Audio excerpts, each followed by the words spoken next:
this computer. Okay. All right. The first thing, okay, I'm not even gonna tell y'all what I want to talk about until Terry is up in here. Where is he? Anyway, where is my phone? Log in, Terry. Let's see.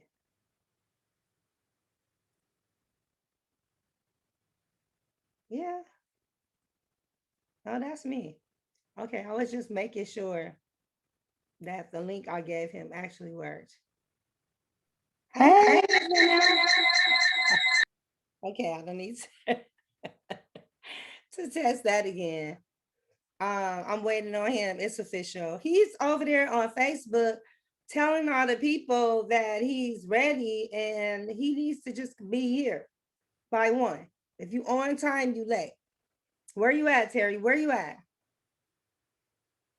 Log, just press the button. Log in. That's all you have to do. Okay, so let me make sure I can see my friends. Huh? On Facebook. Yep. There they are. Okay, so let me make sure I can see my friends. Okay. Hey, Bob. Hey, everybody. You know what? This is like crystal clear on Facebook. Okay. If I do say so myself. Let me make sure I can see my friends. Make this silent on Facebook. Hey, Bob. Hey, everybody.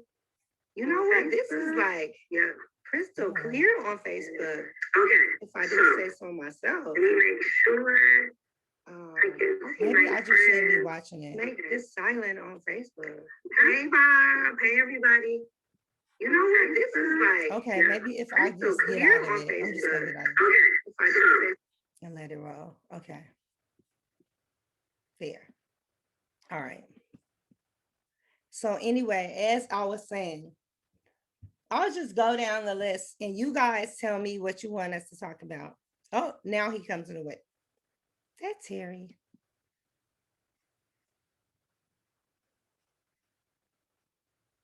Hey, Dan. I'm not always there when you call, but I'm always on time.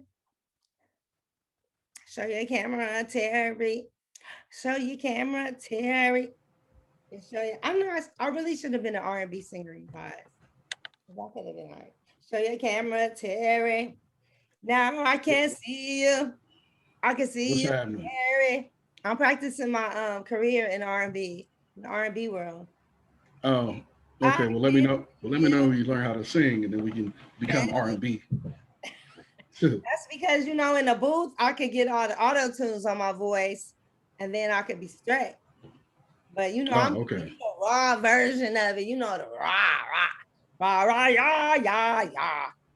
If somebody would have told Method Man he needed to tighten up or bust a rhyme, but they had confidence. Mm, that's what's That's all up. you gotta do is have confidence. Bobby Brown had the confidence because remember at first Bobby wasn't like the best singer in the world, but he was just so he No, was he has confident. swag. We all started to buy into the hype. We Yeah, were like, yeah. he He, just sound good yeah, yeah. Old boy had swag. Yeah, he wasn't the best singer, and they did, fans didn't find him particularly attractive in the beginning. in the beginning. But he had the most swag of anybody in the squad, and He was like, he had the most self confidence about what he could do, and he had a game plan. So he was able to go ahead and fulfill it, and that's just a lesson to everyone. You know what I'm saying? You ain't got to be the best, or you're the best looking, or have the best body or the best height. If you got a game plan and you have unassailable self confidence, that'll take you much further than someone who's just armed with good talent and good looks. Yeah, I've seen it all the time. that's what You my know what I'm saying? t-shirt said. I can, I must, I will. It says everything starts with a vision. Uh, Okay? He that's just what's up, summed it all up. If you and can that's get what's a up. vision, it's happening. Yeah, vision goes farther, as we know, as we continue to be seasoned, as I like to say. You know what I'm saying? That we gain some wisdom. We know that personal and physical attributes are are not the things that are going to take you all the way. It's more than that. The intangibles take you much further. A game plan and unassailable self-confidence will take you much further than just beauty and talent. You think me and Terry wear these glasses because we can't see? No, because we got vision. So we wear these glasses to let people know that our vision is better than theirs because we got 4 eyes that's better than 2. We got vision. Don't let the glasses fool you. That's right. I wish I had vision because I got my little ring light going and I have a little cell phone stand and my Facebook keep going in and out. I'm not understanding this, but I'm working with you there while I was streaming live, letting the people know that at 1 o'clock it was happening. I saw Terry is just updated. I was like, oh, that's why we waiting, because Terry over there letting the Facebook people know. Well, not only that, it was just that I just came out of an editorial meeting that was supposed to be a half an hour, and it went an hour and a half, and so I had no time to prepare yet because they were just talking. Well, you know about what sometimes goes on in those editorial meetings, and half an hour turned into 90 minutes, so I had no time to get off and prepare myself. But we're gonna make it work anyway. You know what I'm saying? Now, be honest. Do anything for Clout. Something that could have been summed up in a half an hour. Right. Basically. And so I'm just like, can we go ahead? I got things to do. I got places to be. So, but we here now. Do anything for Clout. Wake up. Oh, I'm sorry. Do anything for Clout podcast. You heard what I was about to say. I was like, wow, Terry got so many shows going on. He just in demand. James. No, just two, and this. So. Yeah, what's been popping in the world? What's going on? Who out there clout chasing out there in your world? Of the list, Lamar Odom. Oof. Now, you know what? 2 years ago, and I wish I had recorded myself. I'm going to start recording myself. That's why those data centers are so needed. Because if we could just keep all our downloads, if Terry and I over the last 10 years had a system where we could just have all of our stuff downloaded and go back in the archives of how many times we said, I told you so. Now with Lamar Odom, and we just hopping right into that do anything for Clout, you guys. When he first started dating his ex-fiance, Sabrina Parr, I said to Bob Whitfield, look at Lamar's Instagram. Do this look like something anybody that any of your boys would be posting on their Instagram page, no matter how in love they were? His Instagram page was like, oh, look at my baby Sabrina. She's so fine. She's so this. Today she's doing her workout. Today she's eating grapes on the beach, like every day. I'm like, no man is going to be sitting there every day just posting his girl all day, post after post after post. She's obviously typing everything on. I'm like, do Lamar even look at the Instagram? Okay. Because the ex-publicist told it. No, I was very suspicious. You and I discussed this, Terry. The ex-publicist said, what? First of all, let's talk about how Sabrina started off as Lamar's personal assistant. After she beat up Chloe because of Tristan, physically fought her over her man, then you have the audacity to go seeking Lamar Odom. Well, Chloe said she won that fight. Oh, Chloe said she won. Oh, maybe Chloe did win that fight. Okay. But I don't know. Okay. According to Sabrina's mugshot. Oh, I didn't have to go there. Sabrina looked like she got hands, so I don't know about that. Looked like she got hands. And that mugshot she had looked like she got hands. But we gonna put up the mugshot. But I knew that Lamar was just a victim of circumstance because he was fresh out of the brothel and getting back to recovery. And here come Big Booty Judy, and she's a pretty woman. So, if I was Lamar and this pretty vessel came up to me and was telling me all the things I wanted to hear, I might have believed her. And unfortunately, that's what turns the good guys into bad guys when they've been done wrong and duped and didn't see it coming. Yeah, I think she came with a game plan. I think she, you know, Sabrina. I just didn't have good vibes. Good vibes are not secreting from her pores in the beginning. I think that she had a game plan. I think that she's the people that Kanye talk about. I'm not going to call her a gold digger, but she ain't messing with no broke. And so I think that she came with a game plan of elevating her individual brand off of the back of Lamar Odom, and that is exactly what happened. I mean, she was too calculating. She was too. It was too. She's thirsty. She was thirsty. She was clout chasing. And if she put that same energy into getting back her children or her child. Ooh. Well, she don't have possession of her own child? No. And wait a minute. Somebody asked her about it when she did an interview. She said she wasn't even interested in getting back her son. But she was interested in dressing him up when Lamar was going on Dancing with the Stars. She was interested in getting her son, dressing him up, holding his hand and walking into the studio on the cameras for the cameras. Oh yeah, that's foul. That's foul. Yeah, yeah. So she's basically she was trying to become a star, and she found Lamar Odom, who you know, was in a vulnerable spot, coming through a lot of things in his life, coming through a divorce, coming through coming with the inches of death, and he's on the road to recovery. He's been very unabashedly, brutally honest about the trials and travails that he has been through, the foibles that he has committed, his transgressions. And so he let everybody know that he was on the road to recovery and that he'd been in rehab. She saw a perfect opportunity. She's an opportunist. She saw him from the tall weed. She saw prey from the tall weeds, just like in the Serengeti jungle of Africa. She saw him in the tall weeds, and she went and pounced on that opportunity. And she on the opportunity, all right. Yeah, and so it worked because of Lamar Odom, people even know who she was. You know what I'm saying? Before, she was living and existing in deserved obscurity. Where she should go back to deserved obscurity. But the thing is that now she's a known brand because of her relationship with Lamar Odom, which is what I believe that she was after in the first place. So everything that she was talking about with her child and dressing her up, her child at convenient locations to make herself look good, she is a rodent. She's a rodent. Let me tell you, the publicist was working on Lamar's reality show, showing him coming back. Anytime you went from the brothel house to Dancing with the Stars, you already know this publicist was on her game.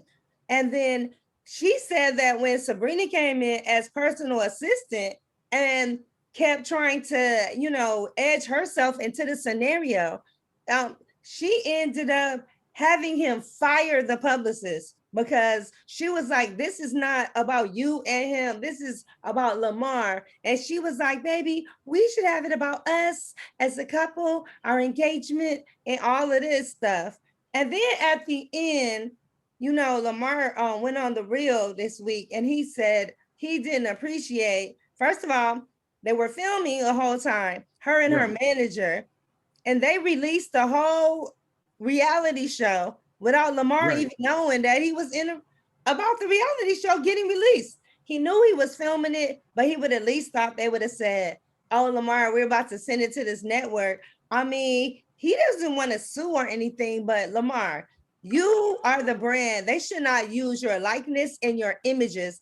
And he might have signed off on it. Who knows? But if I was him, I sure would pursue legal action because he should be getting a piece of whatever pie they got selling that reality show to somebody. Okay? He really should. Yeah. But I mean, that pillow talk is a mug because that publicist told him, she said, dude, she's taking over this. And he fired the girl.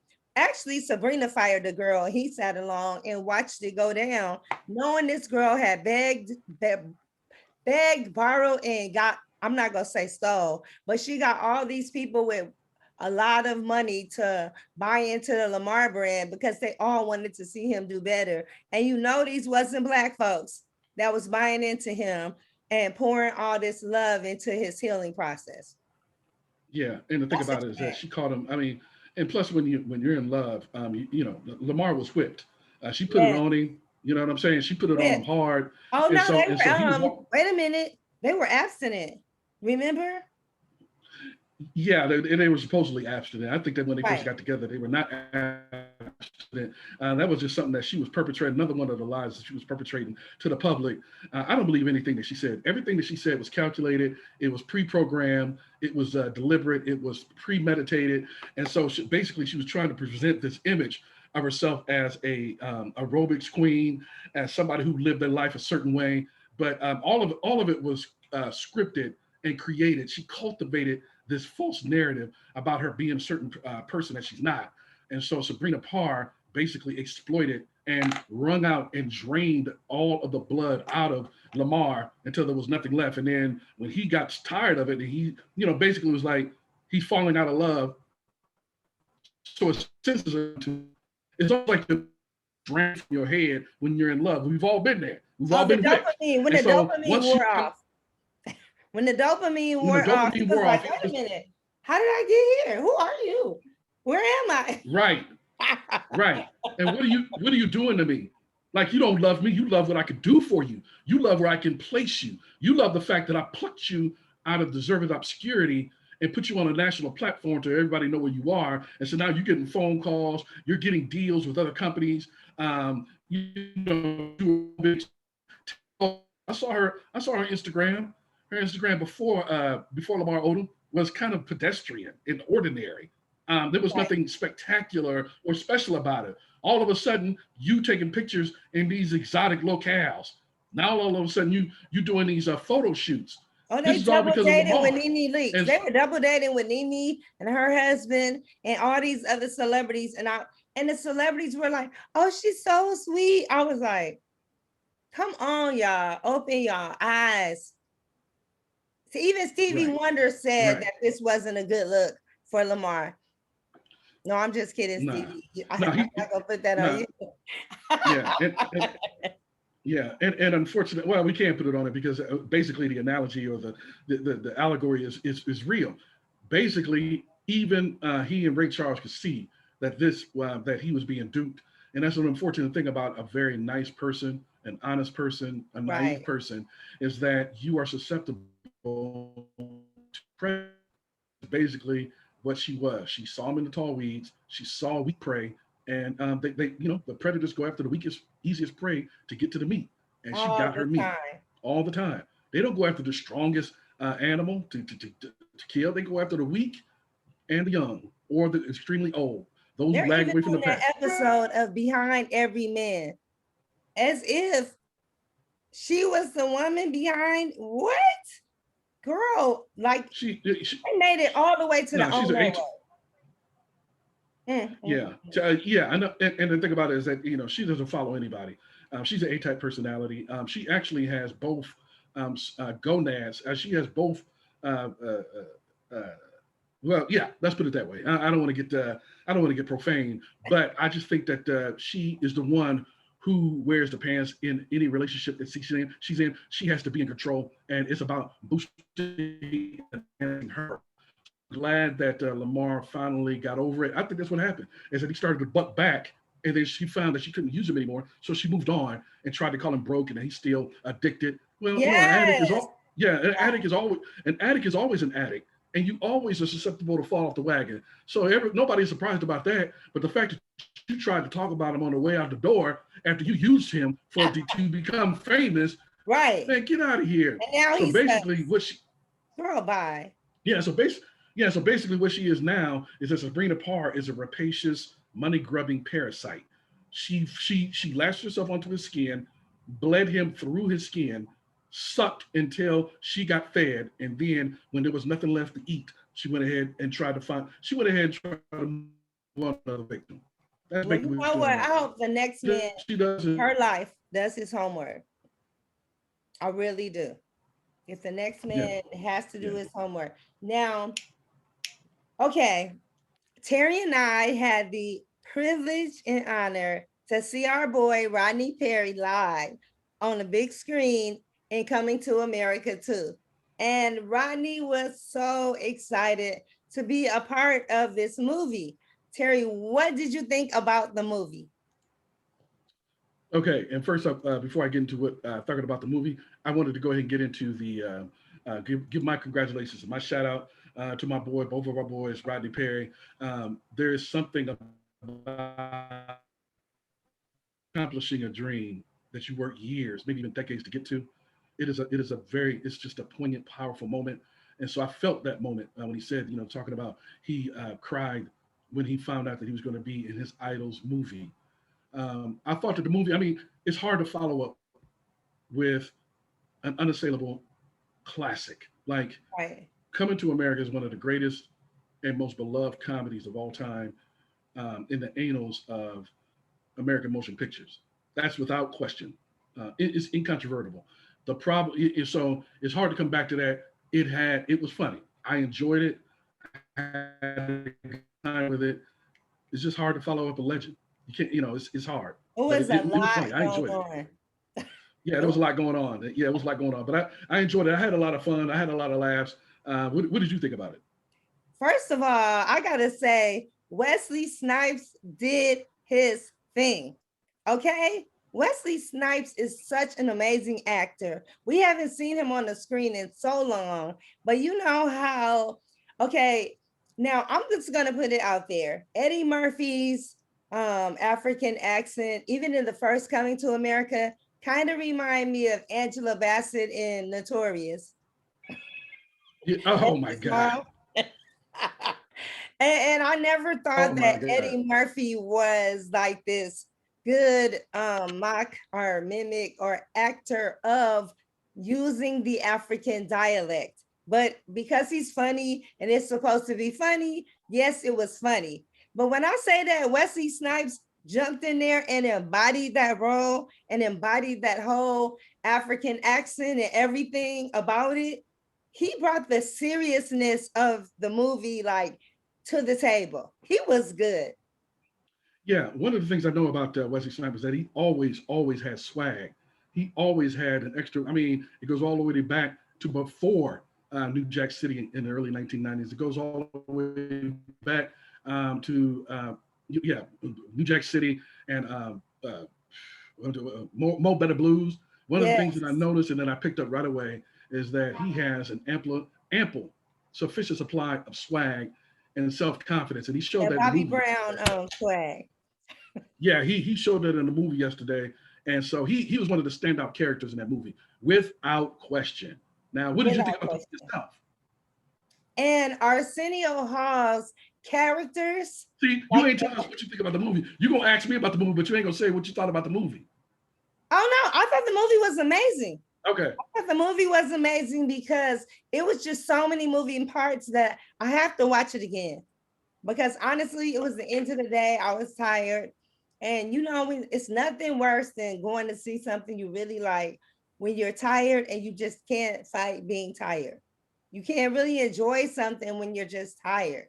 And it was one of those days for me. But I loved it. But it was like, because it was at the theater, that is obviously a theater movie. I would not have wanted to see it for the first time on my home television, on HBO Max or anything, because you need to be in the movie theater just to take in everything that was going on. It was a lot going on. I love the movie though. Yeah, it was a great movie. And you didn't know who was going to come out next, from James Earl Jones to Vanessa Bell Calloway, and how she was going to make her comeback, And to Morgan Freeman. did John Amos get the return phone call? Remember, they didn't call John Amos at first. He was getting nervous.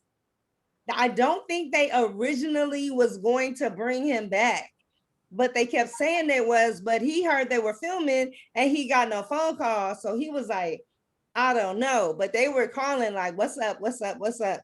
And the way they slid him in there, no one else could have done that, right? Right.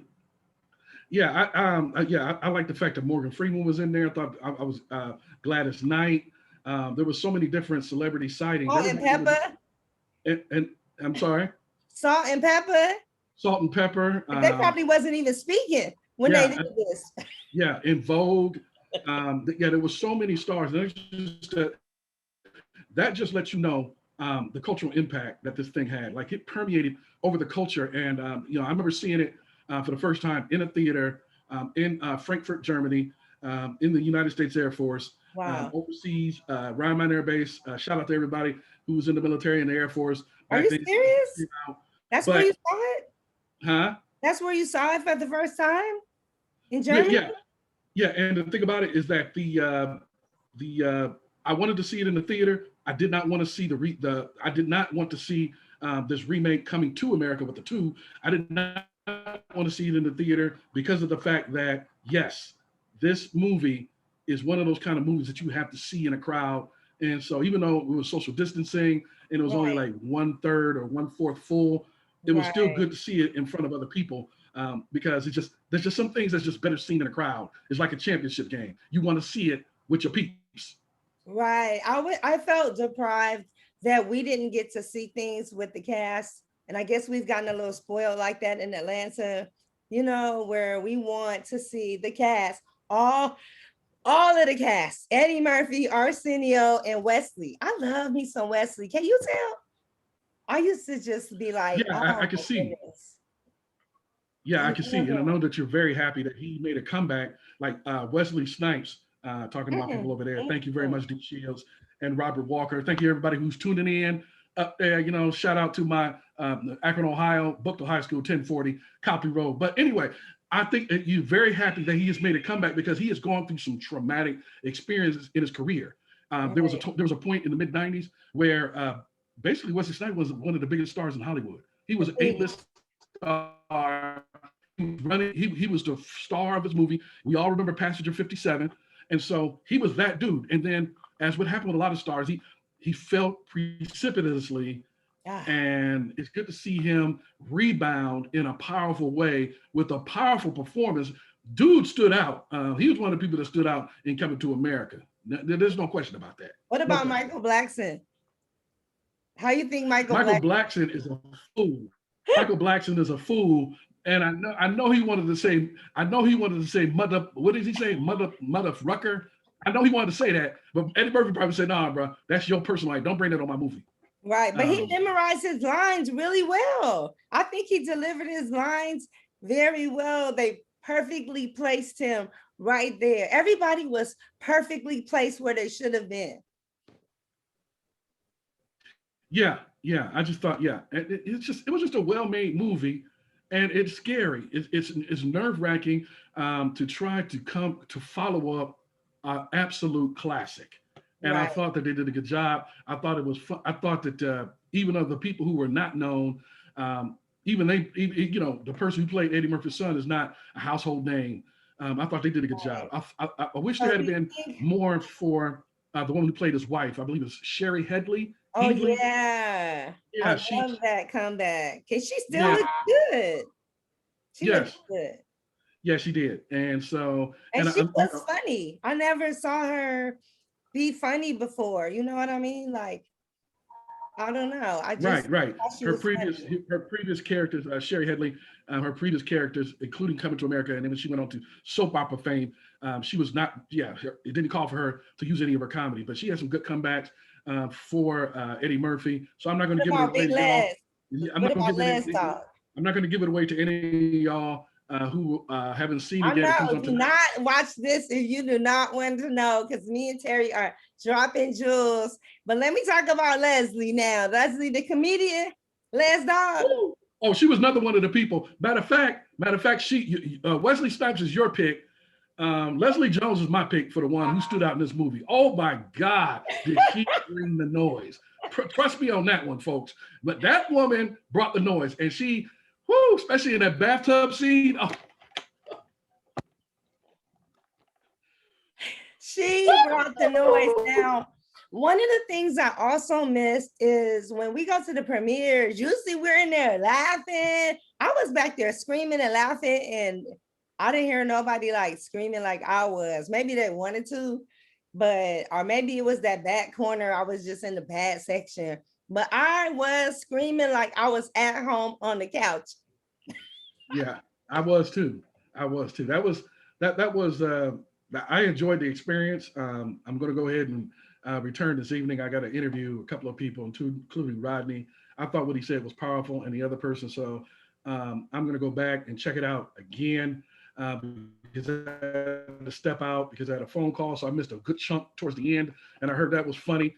So I'm not going to give away the ending. You stepped out? But I ran. Yeah, I had to step out, but I ran back in. I stopped the phone call and I ran back in when I heard people hollering towards the end. I had to see what you cannot step out, Terry. I had to use the bathroom so bad because I had drank so much water. And I was like, no, I would cross my legs as tight as I could. Like, I am not walking out of this movie theater. Now, do you think that Michael B. Jordan was offended that they wanted him to play Eddie Murphy's son? And Eddie was like, I don't think so. Absolutely not. So well, I didn't catch that one. What was the problem? What was the problem with Michael B. Jordan not playing? I don't know what it was. He just said no. So do you think that he was, maybe they didn't want because he's so popular, like, you know, or he wasn't really part of the culture. So I think it was only proper that they brought in someone, since we didn't know who this son was, that wasn't unknown. So it didn't take away from anything, you know, any of the classic part. I like the breath of fresh air. Well, the behind the scenes talk about the making of Coming to America, the sequel. Wesley Snipes finally got a chance to sit down with Eddie Murphy and told him how heartbroken he was, crestfallen he was, Wesley Snipes was, when he wasn't included in the first Coming to America. And Eddie Murphy finally revealed why he didn't cast Wesley Snipes in the first movie, which I thought would work. And Eddie Murphy had some reservations. He had some insecurities. He said, I couldn't cast someone who was the same complexion as me and looked more African than he did. That's what Eddie Murphy admitted. He said, "What you look at Wesley Snipes? He looked like he just got off the boat from West Africa. Wesley Snipes is the quintessential black man, like black. You know what I'm saying? One of those. No, he's like blackety black, but well, Eddie Murphy had to come up to admit in his face, that he did not go ahead and cast him because he looked more African than he did. So they went ahead with Eric LaSalle. So I'm thinking that he probably did not cast Michael B. Jordan because of the fact that he did not want somebody in there who was going to take away from his shine, because Eddie Murphy got his pride. He got his pride. So, you know, you're not going to willingly cast someone in close to you who's going to outshine you, because he is a heartthrob. And then they just nominate him like sexiest man alive or something like that. And I'm like, I don't really see it in Michael B. Jordan. I don't see what the ladies see. It's Wesley Snipes for me. Even in his old age, Wesley look good. Oh, okay. He's in your age bracket. What are you talking about old? That means you old. I mean, what you talking about? He in his old age. And let me tell you, y'all hear this woman talking about Wesley Snipes is old. That means you old. No, Wesley, okay, what happened was that everybody has their time. Everything is like 60. How old is everything is 60. I don't know. I don't think he's 60, but we can easily look that up. Everything is cyclical. Everybody has their time to shine. In the 90s, Wesley was that dude. He was considered the heartthrob. He was the Hollywood heavyweight. He was the one starring in Passenger 57 and all those movies. He had his run. His run now is Michael B. Jordan's time. Michael B. Jordan is that dude, the dude, in terms of urban Hollywood stars who's considered a heartthrob and that the ladies love. You don't see it, but enough women see it. My co-host on the Rolling Out Amy Wake Up Call, she swears by him. She absolutely goes crazy talking about Michael B. Jordan. Yeah, she loves him. So I guess it's different strokes for different folks. Different strokes for different. Just like a lot of people. Yeah, just like a lot of people love Sanaa Lathan, or back in the day they did. I just didn't see it. Probably because he's such a child to me. Being a woman of a particular age, he's probably old enough to be my son. So maybe that's why I don't see it. Michael B. Jordan is young. He's dated Lori Harvey. She's what, 21? How old is he? 25? No, he's 30. Oh, I think he's 30. Yeah, I think he's 30. But you know what I'm saying? And yeah, I know. I don't believe her either. I think that, given a chance, Jonell Whitt, JoJo in these streets, I think she would take a shot. Yeah, she would shoot her a shot. Yeah. I think he would shoot you a shot. I actually asked Wesley, one of those movies he was in, and I asked him, if I could go to the movie with him and see it with him. He told me that he's never watched one of his own films. He said, as pretty as you are, sweetheart, I do not go see my own ish ever. That's the one thing I don't do. And I was like, that's interesting now. He just filmed and he said he keeps it moving. No, on to the next. He will never go see it. The only thing I did see with him is he did sit me in front of me in New Jack City when I saw it with the cast. And I was so mad at him. And he had to turn around and say, sweetheart, this is only a movie. Because I was so upset with him because he was a low, cold brother in New Jack City. Just heartless. Okay, that's enough about Wesley. Go see Coming to America 2. You won't be disappointed. Order. Yeah, she's going crazy over Wesley. Download HBO Plus, Max, all of the other stuff is playing on. And tell me what y'all thought about Wesley. But Wesley actually only dated Asian women, if I can recall correctly, after Halle Berry. See, Halle, you even drove Wesley to just deal with the Asian women only. And I think his wife is Asian, but he don't deal with us. Not in no relationships. I don't blame him. I don't. We are a mess. Well, you want you a good woman, Terry? You better find you somebody of Asian persuasion, Terry. Somebody who won't talk back. I can only say that, you know what I'm saying? I'm down with the sisters, but you know what I'm saying? Different strokes for different folks. I'm not going to, cast aspersions on my boy Snipes on, who he chooses to lay down with. And no, it's all good. It's because he still said I was pretty. That's all. No, you do sound salty because you wanted a piece. You wanted a shot. That's what it is. You salty. So just admit it. You mad.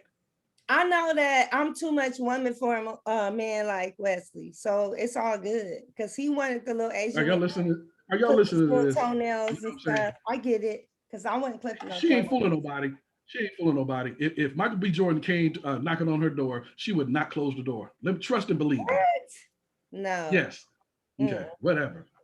But anyway, enough of Wesley, please. Yes, let's just move on.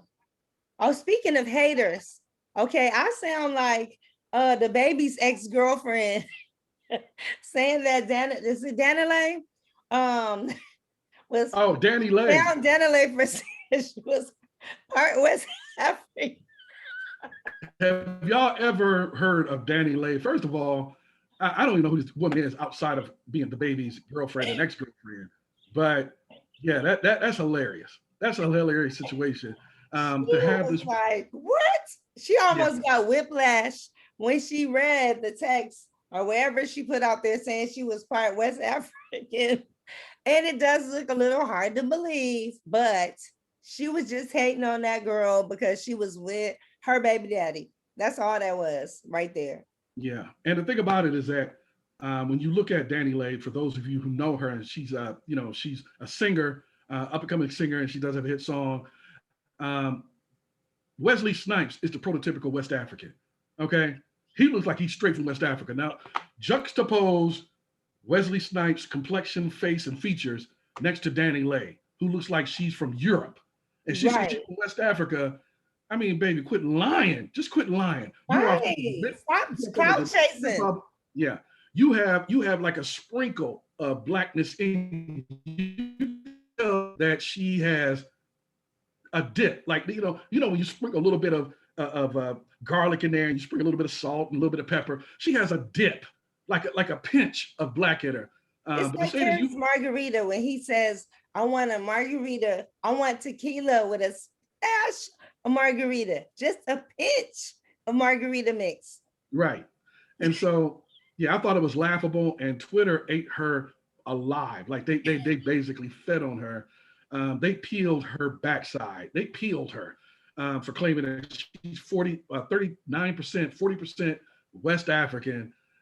She should have just said, I'm part, or I got a little bit in me. But to say that you're 40% West African, when most Africans look like me and Wesley Snipes, right? Come on, baby, come on. She should have just held up the DNA ancestry test that she obviously got that from one of those DNA ancestry things. She might have seen it on there, but girl, where's the receipts? Where are the receipts? You should have just posted that online with your name and all your information and then say it. Why did you even have to say it? Like, why did it matter? Yeah. Why did no, that's a person who basically is basically the quintessential embodiment of what this show's name is. It do anything for clout. And basically she's doing anything for clout. She's trying to get validated by the very people. And it's kind of interesting to me because of the fact that Danny Lay, who could get away with and could pass for white, is fighting like hell to get in to be accepted by the most despised demographic in America. Like, we are the most disrespected, undervalued, hated demographic in America, and you are fighting to get in with that.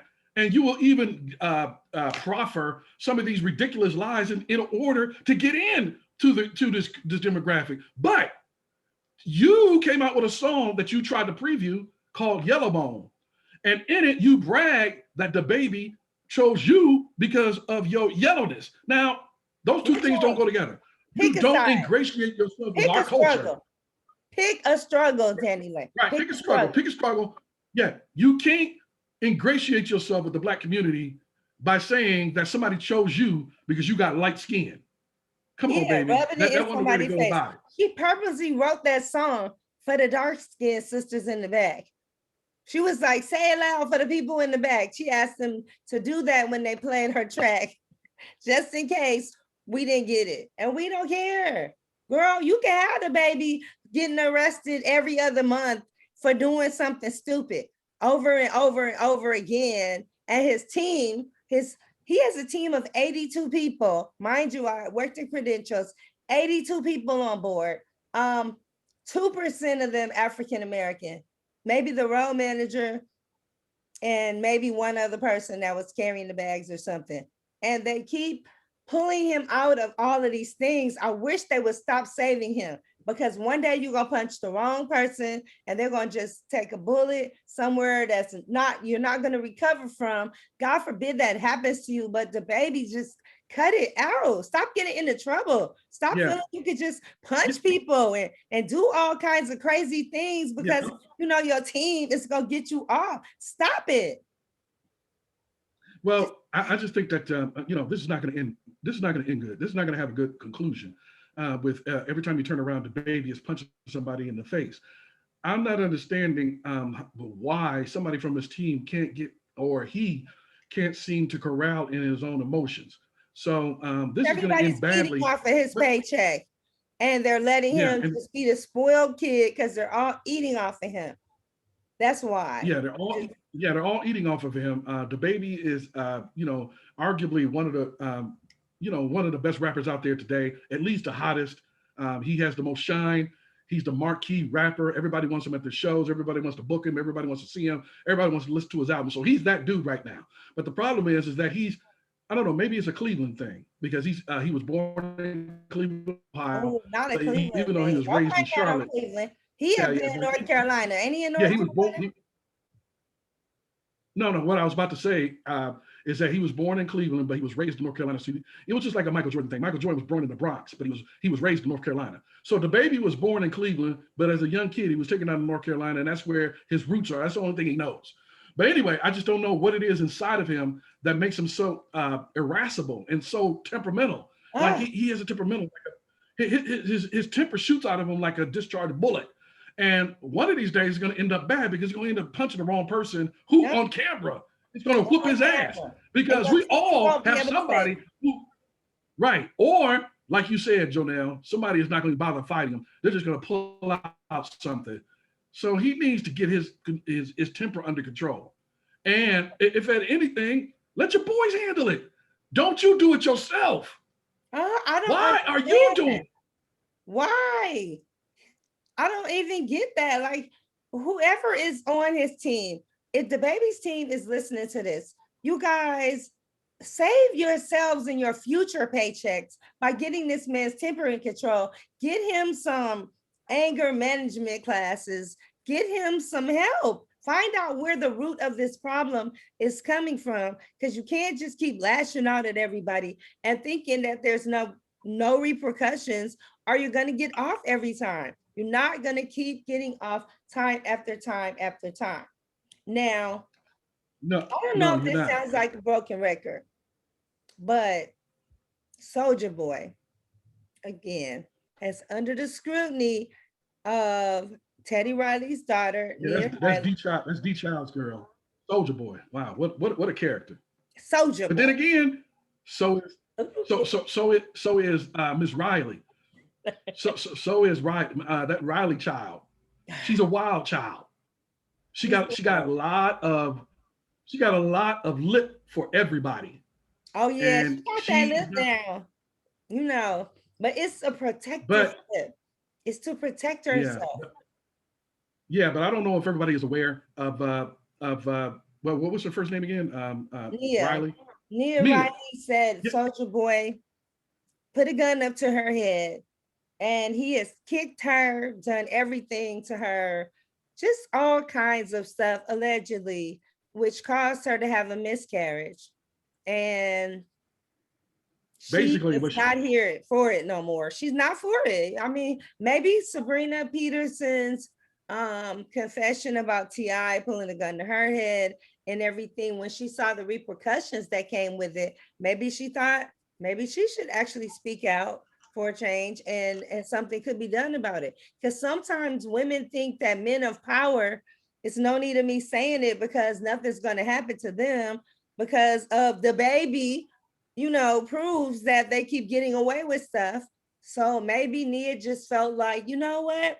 Maybe there is a change of climate and maybe I should say something about it. That means she's not planning on going back with him. I hope not, Nia. You cannot keep going back to this man if this is the way that he has done you. well, okay. So here's the situation. Dig Okay, deep, so Mia Terry. Riley, the daughter of, huh? I said, dig deep, Terry. Let the people know. Dig deep. Let them know Oh, what okay. happened.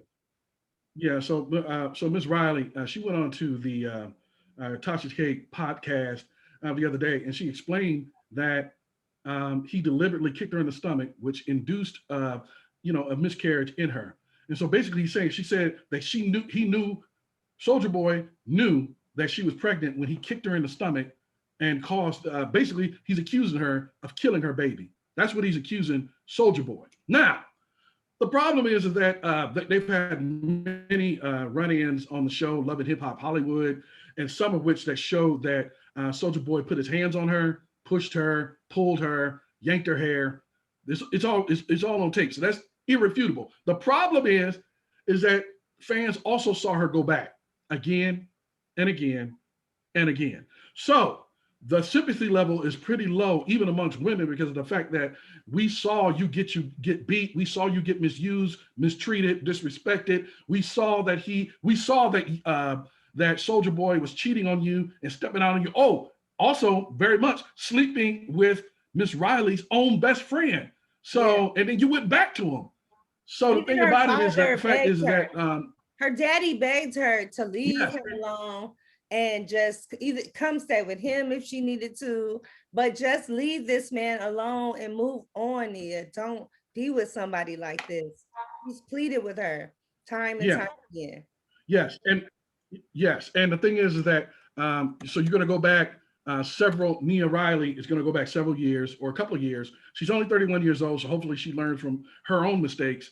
But she's a very strong-willed. Can we say strong-willed? She's the daughter of obviously music producer, legend, savant, Oracle, New Jack Swing creator Teddy Riley. So that is her father. And so because she grew up privileged, rich, didn't have to really work for anything, she does have a little bit of a sense of entitlement, in my opinion. And so she wants what she wants when she wants it. And that collided with someone else who has a strong A-type personality, like Soldier Boy, who is a star. He's a multimillionaire on his own. So they clash because they both have both strong personalities. And so the problem was that Nia Riley, when they would argue, she would keep it going, and then he would keep it going, and she would keep it going until they both laid hands on each other. But they both kept going back to each other. So that was a problem. So eventually something bad was going to happen. And she says it happened when he kicked her in the stomach. Now, he got fired from Love and Hip Hop Hollywood because of the fact that after season 3, he And this is also irrefutable because he went on Twitter to threaten her life. And so the producers of Love and Hip Hop Hollywood fired him. But she went back again. So I don't know. I mean, hopefully you're just recapping with Tasha K what happened to you. But Soulja Boy has not been able to. They've reached out to Soulja Boy, but he hasn't responded yet in terms of if this is true. So he's been silent on the matter. So it's alleged.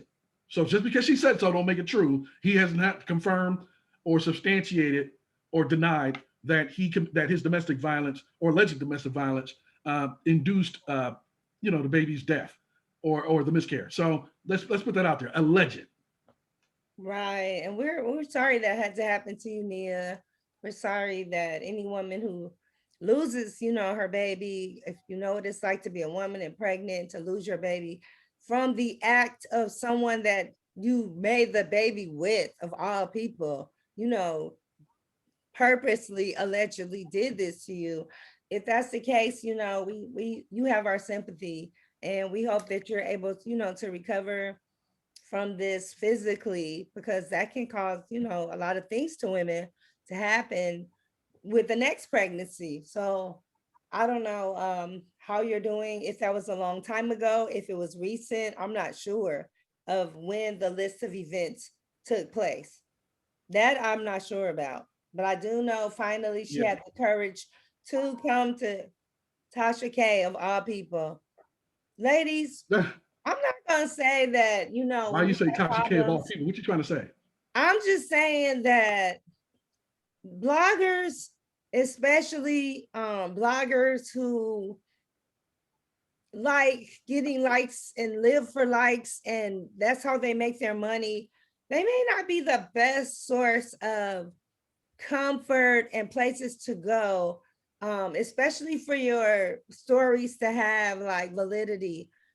People might not take it as serious if this was like the best source that you could go to kind of get this out.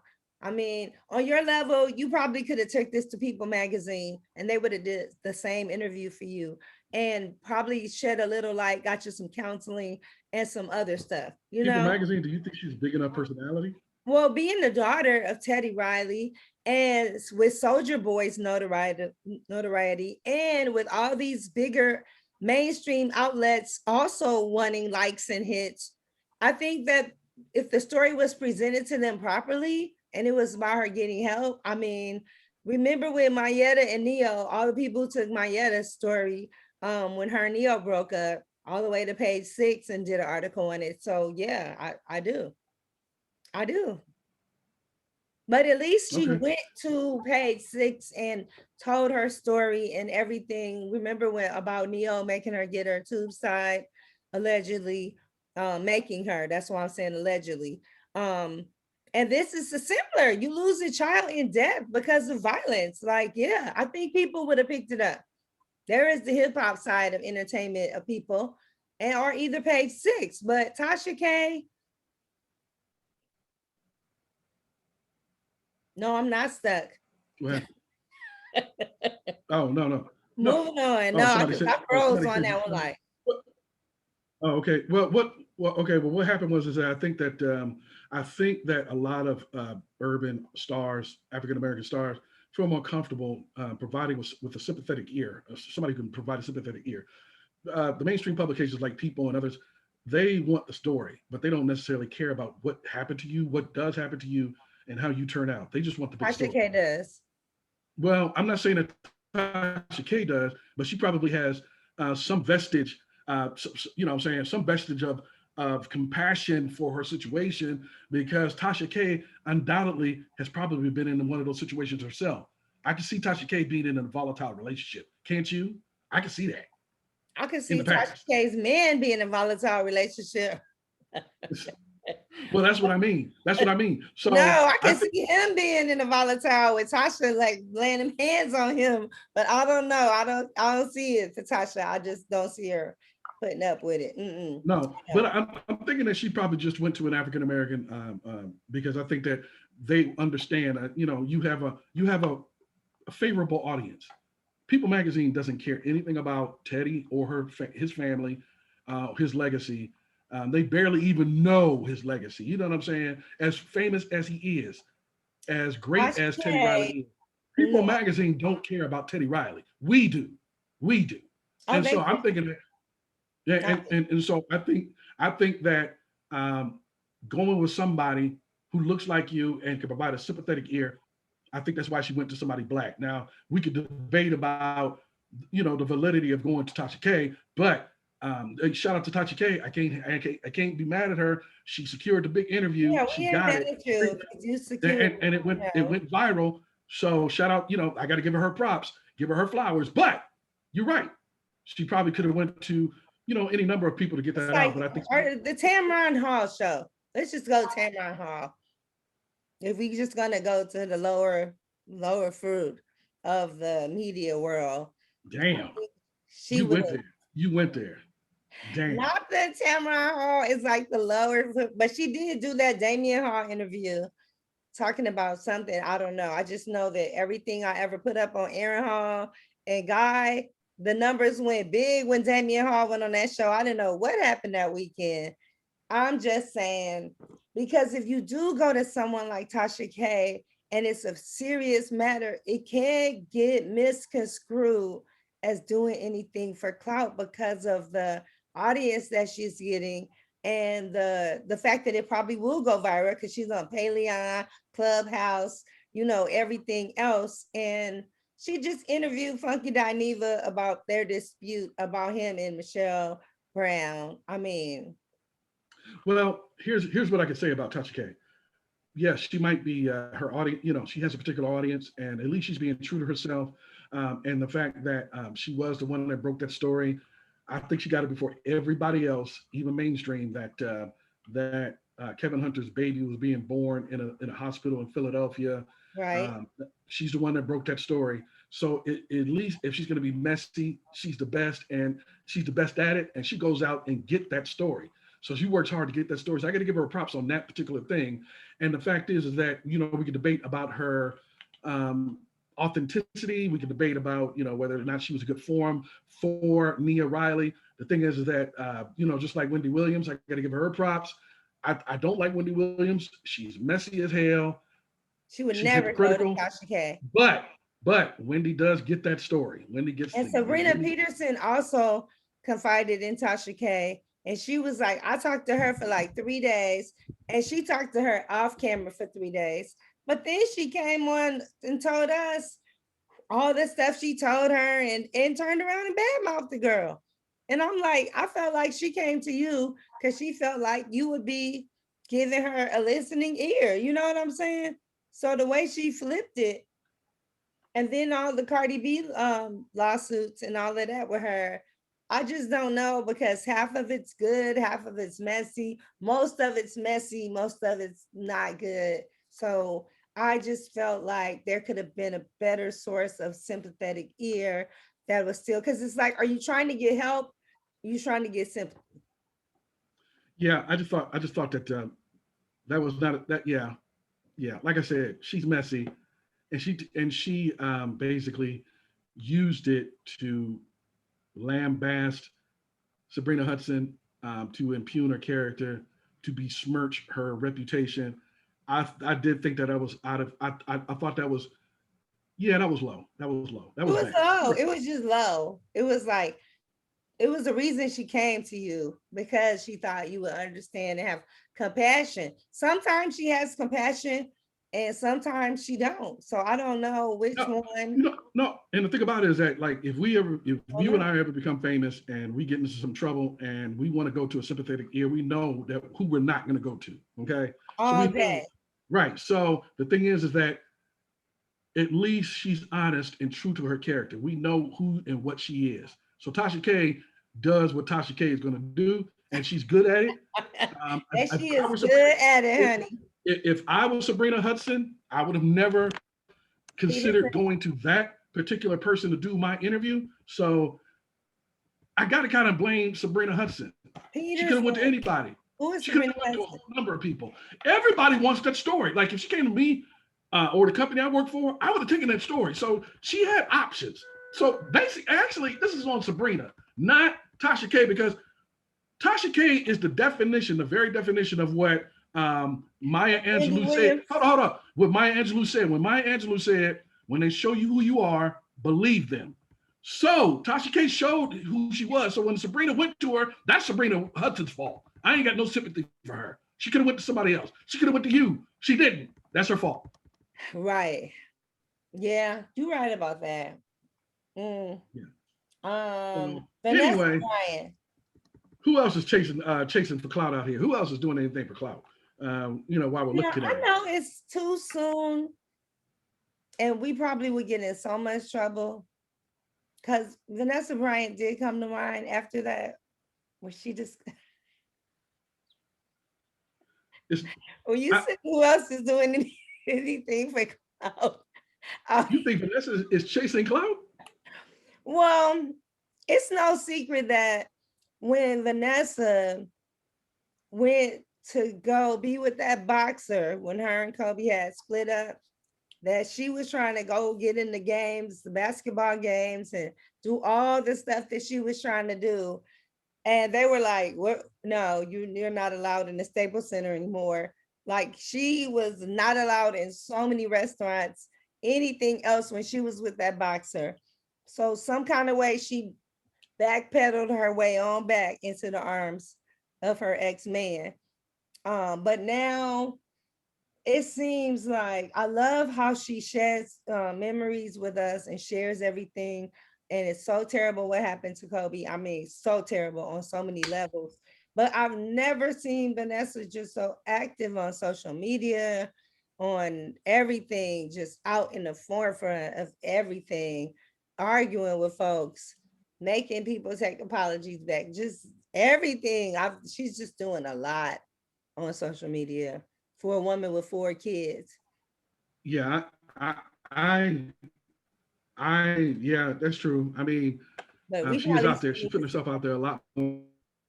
But I good with it. Kobe Bryant Foundation. She's doing it to basically, she's using her platforms basically drag certain individuals who need to be dragged. I thought that when she bent ahead and fired off on Mr. Meek Mill for those ridiculous lyrics, I thought that was correct.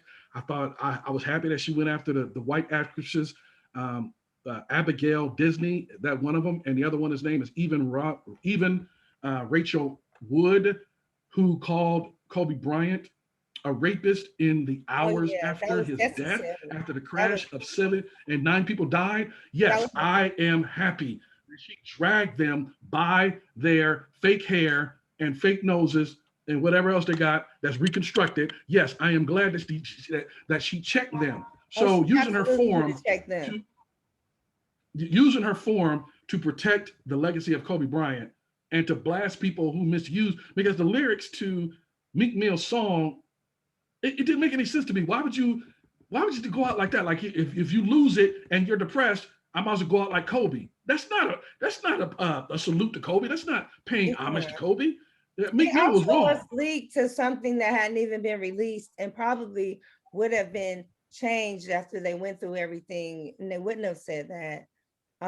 So we wouldn't even knew about that he said that if she wouldn't have blasted him. I don't even know how she got it, or if he was trying to promote his album, but it actually turned out that you were not, like, you don't want to get album sales putting stuff out like that. Nobody is going to support you. Come on now. You're doing the wrong things. You're arguing with Tekashi 6ix9ine.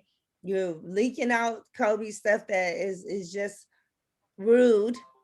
Like, Meek Mill, you going down the wrong path. Like, I don't know what you're trying to get out of these things, but yeah. But Vanessa is just, I mean, besides that, she's just been out there a lot. I guess as to what we're used to seeing from her on social media in the past, which is not much, if anything. Yeah, she has a much higher visibility, and because of the demise of the late legendary Black Mamba and the daughter Gianna and 7 other people who tragically passed. Now explain to us, Terry, how Solange was 2020. was fighting for her life when she made her last album. Okay, so she had her the last album. Okay, so she's celebrating Solange, who basically I admire and salute for being able to channel her inner Janet Jackson. And what she did was that she successfully stepped out from the gigantic shadow of a much more famous sibling, as Janet did back in the 1980s with Control album. Solange did so in the new millennium, stepping out from the gigantic shadow of Beyonce and carving out her own indelible niche, a niche that she has. She's an incredible artist. And so what she did, though, it didn't come out with her road to success did not come without some potholes on the road to success. Basically, she has some type of unnamed, and she hasn't revealed it yet, some type of unnamed ailment that she has, that she suffered from, and that nearly took her life. So she was talking about she was in the hospital on her death, on the bed, broken physically and spiritually. And she prayed out to give her a second chance to help her get through it. And so on her next on the album, that inspired her material for When I Come Home. And it's 2 years old. And so she was celebrating the 2-year anniversary of when she had that internal ailment. Now, most people speculate that ailment was some type of blood disorder or some disorder that she was suffering from in 2017 that forced her to basically cancel a lot of concert dates. That's what most people think it is. She hasn't revealed it. She probably won't reveal it. But all she knows is that she said she was close to death. She survived it. And that inspired that last album, When I Come Home. And she's celebrating the 2-year anniversary of that. So that's what she was talking about. That was a triumph for her. And shout out to you, Solange. Now, do we think that Solange's son was so distraught over this that he decided to do anything for Clout when I get home, sorry, embarrassing Sky Jackson?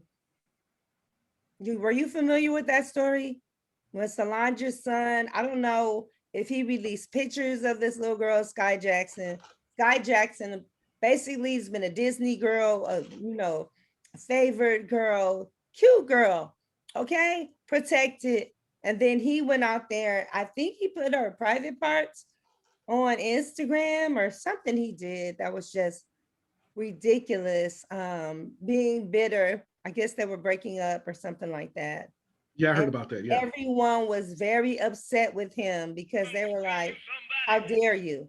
How dare you who didn't have to work hard, for everything you've got. And here this little girl has had to bust her butt, to get auditions, to get the part. Because being cute when you're Black doesn't necessarily mean you're going to get it, okay? So she has worked her butt off to build a name for herself all the way up to Dancing for the Stars, when we really got to know who she was. And America looked into who is this little girl and what is her background, because she was working it on Dancing with the Stars. And then he just came along with this big old thing of salt, pouring it all over everything. And wow. Yeah, that was heinous. That was egregious. That was reprehensible, and I'm sorry that she was subjected to that. That was terrible. Did he issue an apology ever? I never heard one, but I don't know if he did. I mean, I could check to see. I didn't hear one. What was? Yeah, I don't think there was one, but he might have given one privately, but he should have given one publicly if he gave one at all. And what was the girl's name again? Sky Jackson? Yes, Sky Jackson. Yeah, man, that is just so reprehensible. That's almost criminal. I mean, did he get brought on charges for that? No, nothing. I know that in the state of California is against the law, but every state doesn't have that law. Yeah, but of revenge. Auntie is Beyonce and your uncle is Jay-Z, your mom is Solange. Even the family didn't issue any kind of apology on his behalf. He's old enough to know better. And that was just rude, crude, lewd. And anybody else, had it been Clarence Thomas, he would be behind bars for it. Yeah, I can't speak strongly enough to how objectionable, reprehensible that was. I just thought that was just an egregious. That was so. That should be criminalized in every state. Revenge porn should be criminalized in every state. I know you can get in trouble in California, but not every state has enacted that law. And I think that they should, because when you do something like that, when you Oh my God, that's almost like being raped. That's almost like being raped when you have your body, your most sensitive parts of your body exposed to the world. That is almost like you've been violated. So I just thought that he Yes, he should was have had very, he should have faced some severe repercussions for that act, but it didn't happen. He escaped it. I think, oh, you know why? Because maybe apologizing would have been an admission to guilt, which would have made it worse. So maybe that's why it was like, nah, just, let's just wait and the baby will go punch somebody else in the face and then they won't be talking about it no more. And people will forget about it. That's how people are rationalizing against things these days. Well, let me put it this way. I have the utmost respect and admiration for Solange. And I just hope that she, because we all know that she's a strong woman. She don't play She that. is. And I just hope that the woman herself, that she went ahead and checked him in the most severe way for doing that to another woman. Yeah. Because I know that's not how he raised. Like that. You get your feelings hurt. But you don't destroy another person like that just because they don't want to go out with you anymore. I do remember that very, very vividly. And so, yes, I hope that Solange handled that. And we haven't heard anything from him since. So hopefully he's gotten his stuff together and that he did there, guys. Yes. So hopefully they snatched hopefully him by Solange his matter of fact, I know Miss I Tina know that got him Solange together checked if him. nobody did. Tina lost. Oh, yeah. Yeah. I don't even think that she needed to, but I know that Solange, I believe that Solange checked him. But you're right. Tina Knowles is a very strong woman for what she's been through. Woo! Right. I know that she checked him too, because those two women knows what it's like to be misused and abused by a man, particularly when that man is your husband. So I know that those two women don't play that. You're right. I know that she has something to say. And I know she has something to say. what? Yes, I think that they checked him so hard that Matthew Knowles was like, I'm leaving the music industry. Oh, quit it. But he was like, you know what? I remember what that was like. I think Matthew was traumatized and he was like, I'm done. But he did say, if they decide to do that Destiny's tour again, Destiny's Child tour, that he will be back as the manager of Destiny's Child. He did add that 2 cents in there. Well, I guarantee that if they do reunite, that he won't be the one chosen to be the manager. There's a reason. Well, he owns Destiny's Child's name. He owns the name. He owns the brand, which is probably half the reason they probably like, we're not doing nothing. Right. That's probably why they haven't done anything. And I think that what they're going to do is that if they do ever get together, they're just going to use their individual name or call themselves something else, or maybe alter their name a little bit, just like Escape did when Candy didn't want to go finish the tour. Escape changed his name just slightly. See what I'm saying? So wait a minute. You brought up something so good when you said that. Okay.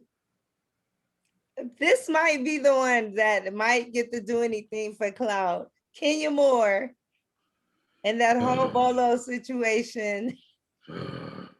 That whole Bolo situation, and the girls tried to throw the Real Housewives of Atlanta. Kenya Moore, Candy decided to throw Cynthia a bachelorette party, because the girls were on this little private trip.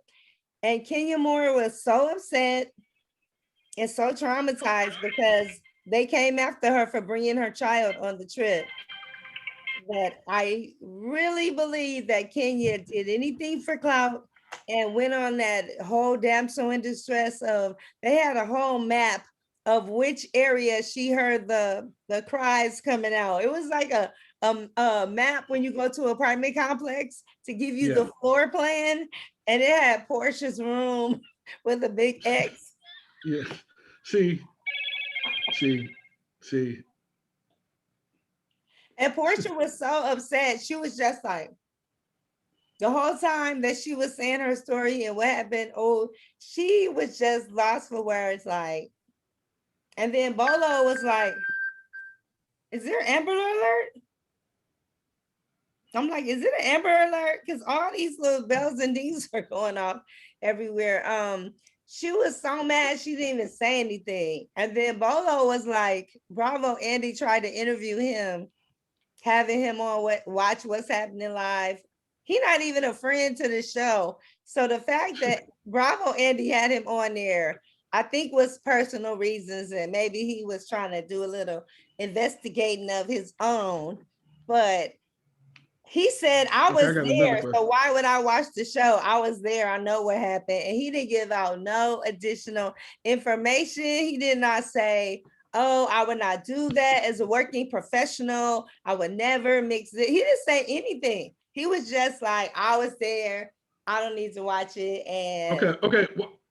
What's your intuition? My intuition was, it was what it was, because neither one of those women were married. Tanya left the show completely. Okay, what does that mean? So do you think, so you're saying that you believe that it went down? I believe something happened. Something inappropriate. Okay, let's get specific. What do you think happened, like specifically? I think something very adultish happened. And who do you think the participants were? I think it could have been anyone besides Candy, besides Drew. Okay. Besides. It's funny who you're not saying. Besides my girl. Oh, why can't I think her name? Oh, that's bad. And then Tanya put herself at the scene of the crime. So yeah, I believe the noises probably did come from that end, because even Candy was just laughing. Nobody was saying. No, you're right. They heard the noises, and those are unmistakable noises that we've all made. Something went down. Okay, I'm telling you what, I think that the people that have been accused of having sex with the stripper did have sex with the stripper. You don't make those noises by accident. You know, it seeped through the door. They probably didn't think that everybody else was going to hear them. They heard it. It went down. The people who were named, I believe, participated. Nobody's denying anything.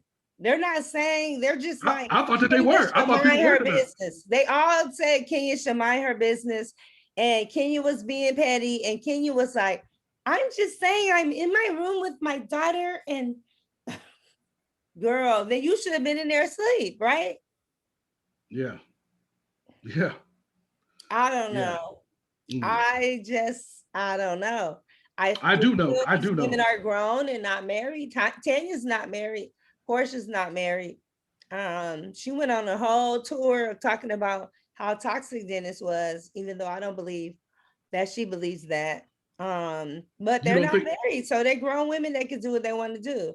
But yeah, but they're not together. Of Kenya to do that, which is petty. But Kenya is there to make good TV, and that she does very well. I mean, yeah, she's definitely proficient in, and she's coy, she's savvy. She knows what makes for good TV. She knows how to keep her name in the mix, and so she's doing what she has to do.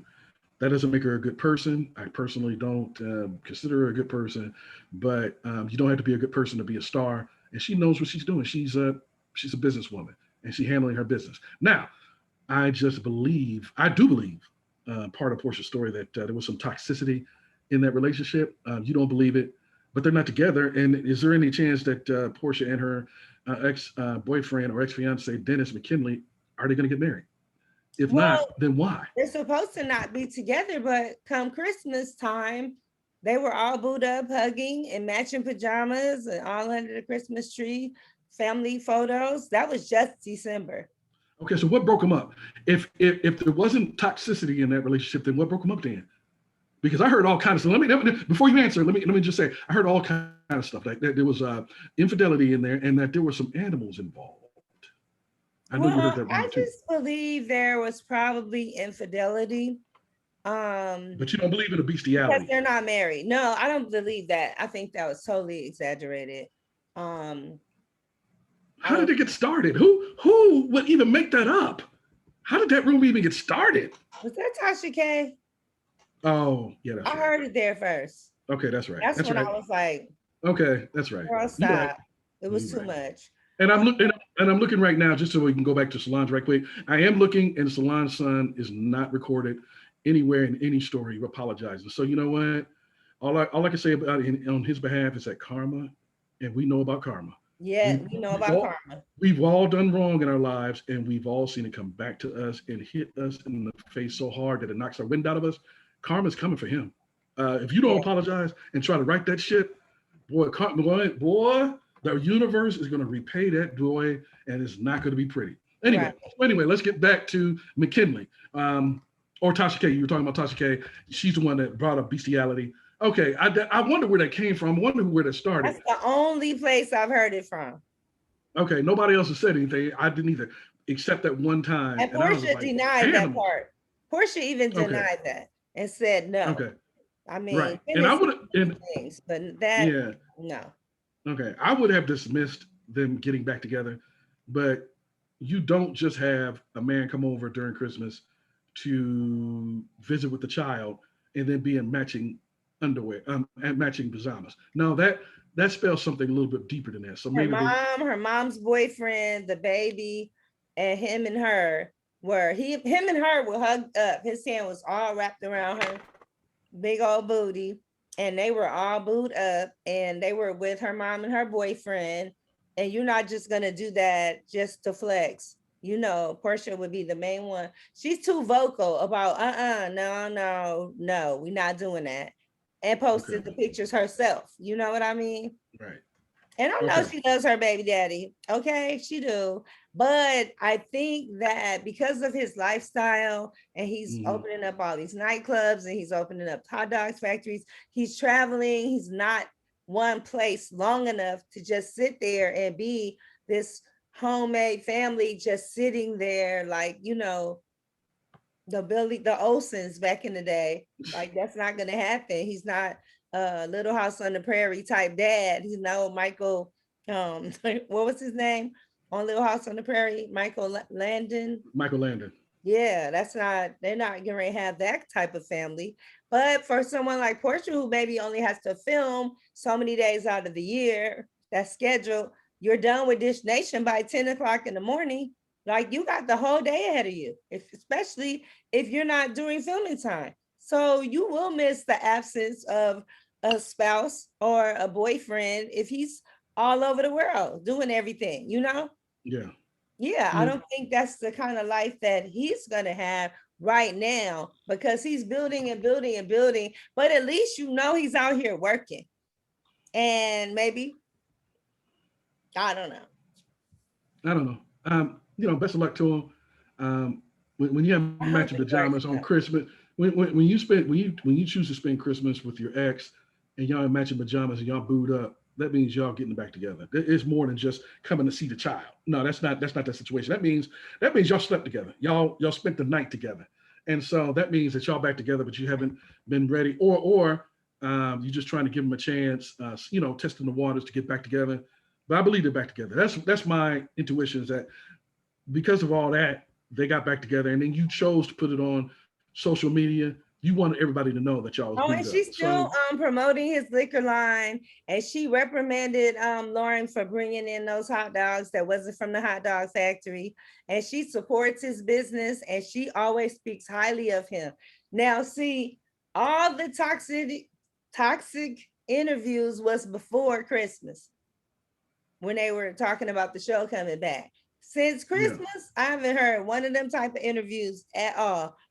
I have not heard none of that at all. I've not heard anything but he's so great in his business and he's flourishing. And, you know, why else would I have a child with someone who, you know, I wanted to have a baby with him because he had his own business, his own house, his own money, you know.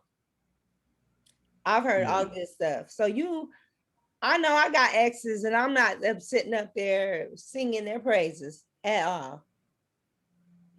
Yeah, neither am I. So so this is a situation where they're back together, just haven't made it official, and maybe it's because she's testing the water slowly. But you don't promote somebody and you don't spend time at Christmas of all times, boot up in matching pajamas. So they're back together. That's my feelings about it. Yeah, I feel like they are, and I feel like they're like, just let's.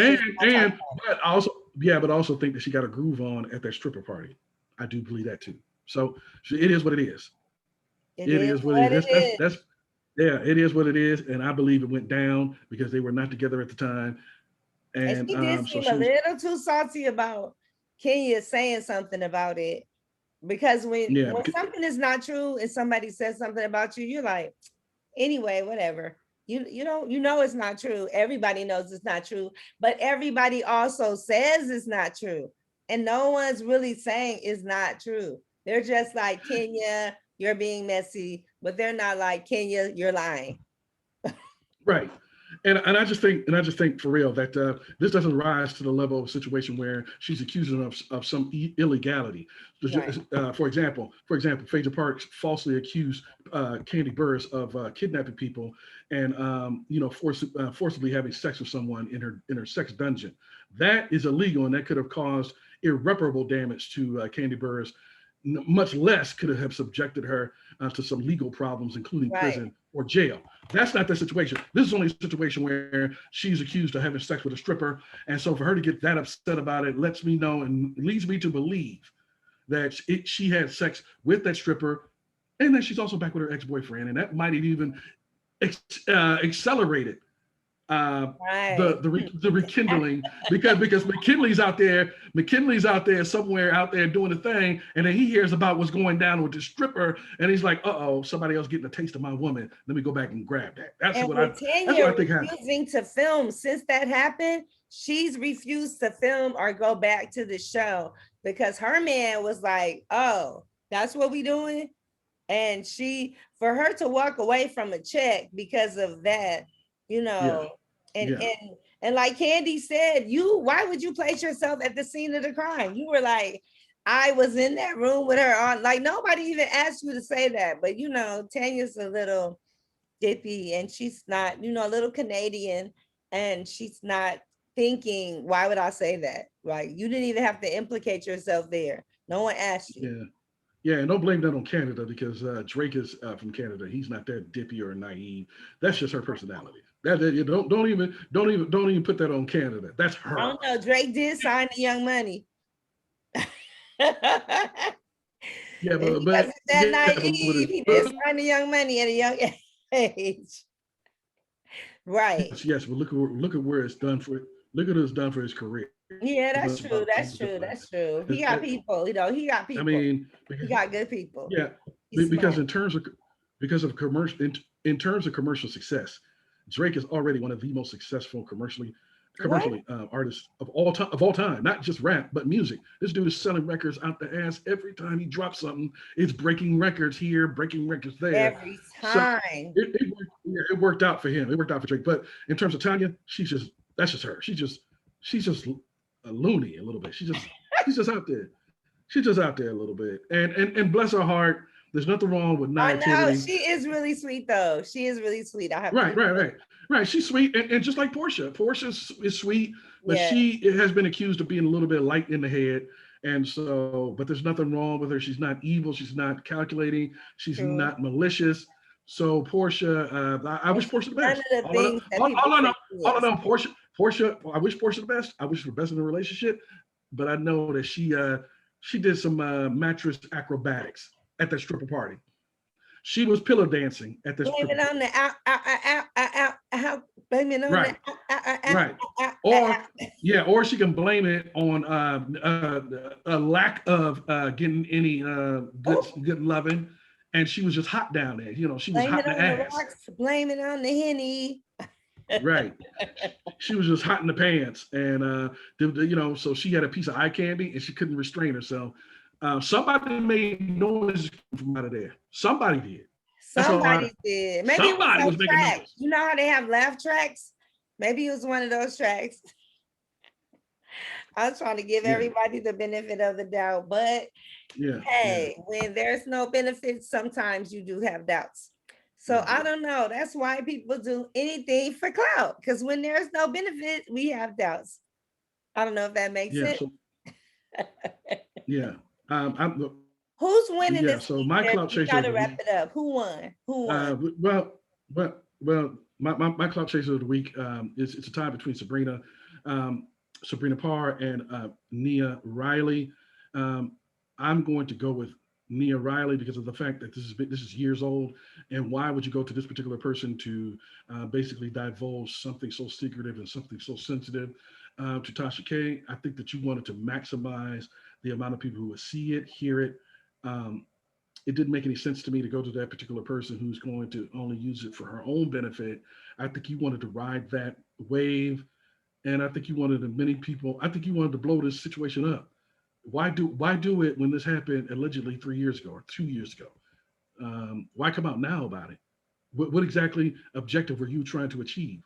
So as much as I love Teddy Riley, and he is a major part. He played a major part of my soundtrack of my childhood. He's a revolutionary. But that daughter, I don't know why she went out. I don't know. First of all, I don't know why she stayed with what's his name so long, Soldier Boy. But why would you use Tasha K to come out with that? My Clout Chaser of the week is Nia Riley. Who's yours? And I love Lamar for the person he's trying to become now.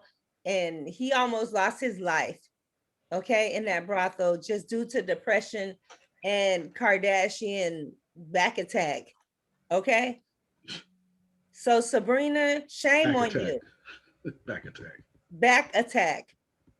Shame on you, Sabrina Parr, for using this man, for putting out a reality show and not even giving him the, okay, we got the show. I know we're not speaking. Here's your percentage. This is the way it's going to work.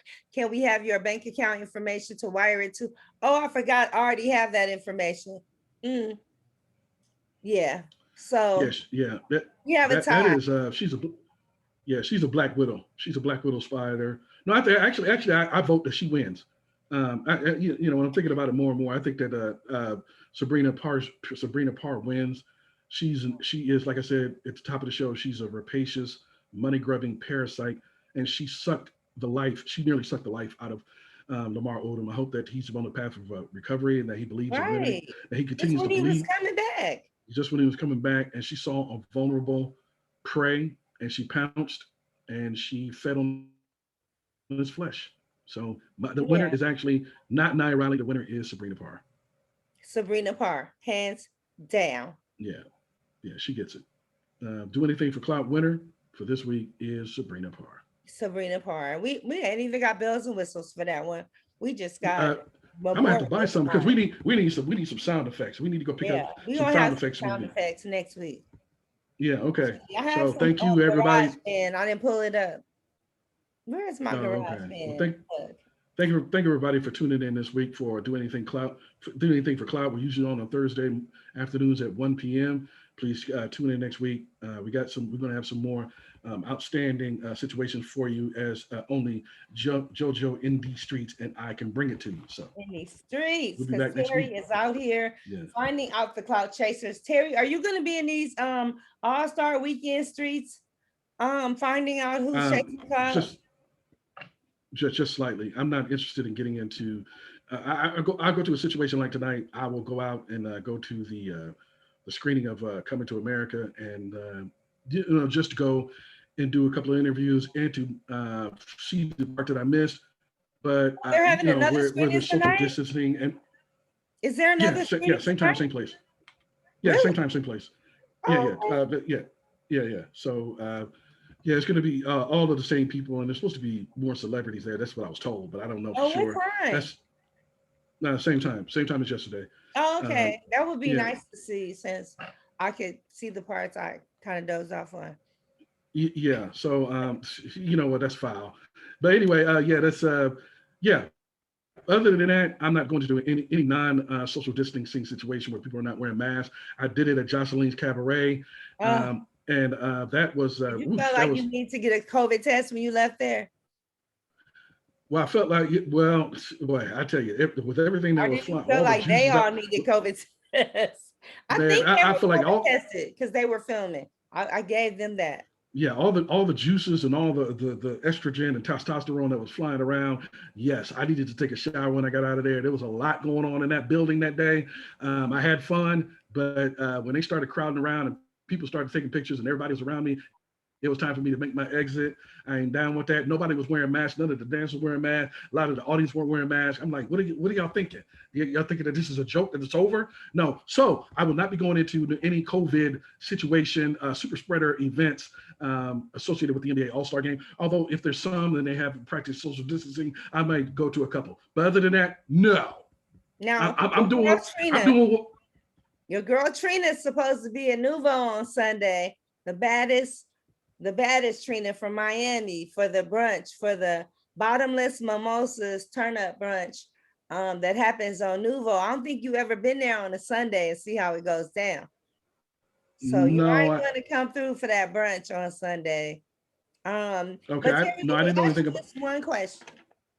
Do you think that Keisha Lance Bottoms made a statement about people don't come here from out of town to the nightclubs? Promoters don't promote parties. Okay, Terry, the clubs in Atlanta are open till 4 a.m. on a regular, ever since that whole 6-week thing ended where we had to stay inside. So just because it's All-Star Weekend, you don't want people to party, but all this other time, the whole year, thousands of people have been at the nightclub. There's been a stabbing at the nightclub. They're open till 4 a.m. every night. So just because it's All-Star Weekend, now we want to be like, oh, don't come here to party, but we're always partying here. They're always in the streets and the clubs are open. Yeah, she has two powerful forces working against her. First, she has the governor of the state of Georgia, who basically has opened up the state. And then you have, which is even more powerful, Black apathy. Like they don't care. Like I'm seeing it inside the city and outside of the city. I'm basically in suburban Atlanta, and here in suburban Atlanta on the south side, almost every club or a restaurant that I go to or club to watch the games, there's I have my mask on, and I'm just about the only one. So what I'm saying is that Mayor Keisha Lance Bottoms, who is a superstar, you can only admonish people enough. You can only implore people so many times to practice social distancing, keep on your mask, and stay away from other people. And then people are going to do whatever they want anyway, and that's what they're doing now. So. And when is Brian Kemp's last day of saying something? Where is Warnock? Where has he been? When does he start? He's been in D.C. And it's hard to go against the governor. It's hard to go against the most powerful man in the state. Okay. When it's hard. He no longer governor, technically. When is he done? Yeah, I know. And the thing about it is, and the thing about it is that his term comes up next year. So he's up for a re-election in 2000. I'm sorry, he comes up next year, 2022. He got elected. Beat him out. He didn't? No. Warnock is a senator. Oh, I was wondering, like, why is Brian Kemp still talking? Because he's the governor, and his term doesn't come up until next year. I'm mixed up in my politics. Yeah, but the thing about it is that even more powerful than Governor Kemp is Black apathy. If they don't care, you can't make them do what they're not going to want to do. Right. And I'm seeing it inside the city, and I'm seeing it outside the city. I'm seeing it on Atlanta's north side. I've seen it on east, all sides of town. I'm seeing it white, Black, young, old. I'm seeing a whole lot of people not wearing masks. You can't make them do what they don't want to do. So Keisha can go hoarse and lose her voice trying to tell people to keep a mask on, which she did. But if they don't want to do it, they're not going to do it, and they're not doing it. So that's why people love coming here, because it's so wide open. Oh, that's and Young Jock, they said on the morning show, they were like, okay, these are the things to do. And I said, we should write this article up. Things to look out for. He said, do not lock your car doors because they're going to break in your car. So if you want to save yourself damage and then busting your windows out, just leave the doors unlocked because it's happening. He said, be prepared. You know what? $100 to $200 for parking, because they were charging $70 to valet park the car for 2 Chainz joint on Peter Street. The valet is $70. So they said this weekend, be prepared to pay $100 to get in the club and $200 to park. And if you're not prepared to pay that, then stay home. Don't even go out. And that is so true. He said, keep your head on a swivel. because stuff is going to be happening left and right. So you better keep your head on a swivel to turn around and look at everything going around. No, and as funny as that is, I shout out to Young Jock for saying that, because as funny as it is true. Leave your doors unlocked and take all of the valuables, or leave it at home. Keep your head on the swivel. Take your wallet out of your back pocket and put it in your front pocket. Right. So it makes it harder for it to get snatched up. Take it out of your purse. Don't even bring your purse if you don't have to. Don't even bring wear a fanny pack. Don't even. Right. Don't even bring a purse or a wallet. Matter of fact, just stick your money and your credit cards in your front pocket, where you know it's harder for people to get in there, because it's going to be a lot of people on there on the head on a swivel. And I do it every time when I used to go every year to Essence Fest down in New Orleans. You got crowds of people are packed on top of you. You know those people in that crowd who are predators, and the only thing they're looking for is to snatch stuff up. Yep. So they're right. Actually, I shout out to King Jock for saying that. It's funny. It's pathetic, but it's true. True. It's true. Take MARTA. Look, just take MARTA. Don't even drive, because that will take you right down to the State Farm Arena. Now they have you been to the new hotel, Reverb? It's directly across the street from the Mercedes-Benz Stadium. That hotel was built for NBA All-Star Game, because it has glass rooms at the bottom where they can take the players right across. They can eat in these private rooms. iHeartRadio, the music is playing. They got a rooftop. I mean, that is a nice hotel, and it is brand spanking new. It's not an old hotel converted. They built that hotel like that, literally across the street in no time flat. Yeah, that lets you know about the will of people. That lets you know the will about people. When they want to get something built right away, it gets built, and then it takes like 9 years to redo a street or to but we still got potholes. They could build a whole hotel, but every pothole downtown on Boulevard still exists and on Spring Street. Every single pothole is not filled. Yeah, that shows you about the will. When you have the will to do something, it gets done. And I think Atlanta took a page out of a Los Angeles book. As you know, downtown Los Angeles has a beautiful ass hotel right across the street from the Staples Center, where the players don't even have to go outside. They can go right through either a tunnel or through the walkway way up above. And so it's the same thing. So I think Atlanta took a page out of Los Angeles playbook in terms of getting a hotel right across the street from the arena, so that so that the players can stay there, and they're right next door to where they're going to play. And there's no transportation issues. So I think a shout out to Atlanta for following success. Yeah. LA was the first to do it. LA was the first to do it. There are hotels across the street from Madison Square Garden. They're probably going to be hotels being. There could probably going to be hotels being built right across the street from the one in the Bronx. In Brooklyn with the Jay-Z's team, the Brooklyn Nets. There's probably going to be one across the street from that arena, if there's not already. And Atlanta is following a successful playbook. Get hotels right next to the arena for the players. They're going to charge. And if you see a water boy at the corner, do not stop. Oh my God, no. He said, if you see a water boy, just drive through the light. He said, do not stop for any water boys this weekend, because they know that this is the weekend to be on the come up. Don't talk to them. I mean, they gave some really good advice from the out-of-towners that they told not to come in, that we know are definitely, the airport was lit last night. I heard it was so packed from everybody flying in.